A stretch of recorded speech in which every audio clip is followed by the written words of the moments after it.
OMAHA, NEB, didn't really come up in their first two NCAA tournament games, which were obligatory affairs in which the Duke Blue Devils entered the court, took care of their assignments with the requisite amount of energy and precision and kept the emotion in reserve for the later rounds.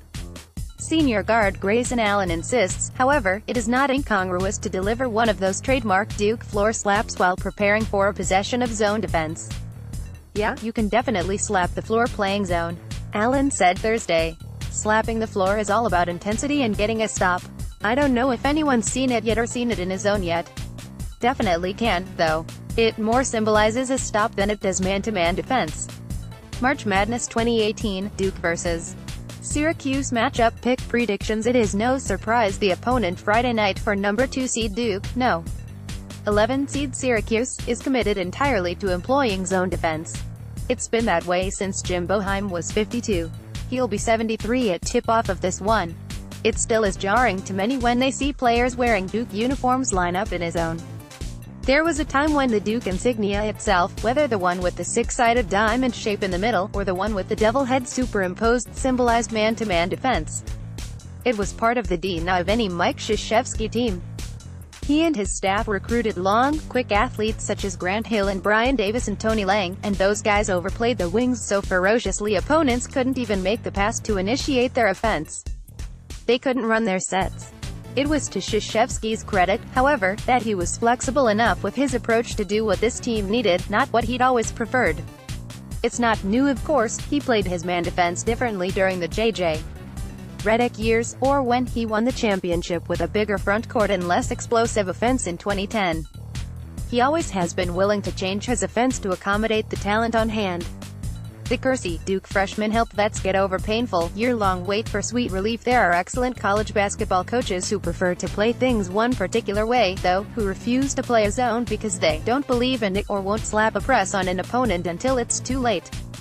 A lot of those guys will be home Friday watching these guys coach zone for 40 minutes each. I think it was after the Carolina game at Carolina, where we kind of made the decision, Duke associate head coach Jeff Capel told Sporting News. "We were just sitting around talking about our team and, look, we were not a good defensive team. Everyone wrote about it, but we knew it, even before everyone wrote and joked and talked about it. We came to the conclusion, if you looked at our best wins up to that point, we played majority zone. This is probably the best thing for us, because all teams were doing was putting us in a million ball screens. They were getting our bigs away from the basket." When Duke needed a defensive intervention in 2015, the coaching staff accomplished the necessary improvement by installing Justice Winslow as an undersized power forward. They were replacing an excellent defender in Emile Jefferson, but they needed a more dynamic front-court partner for Jahlil Okafor.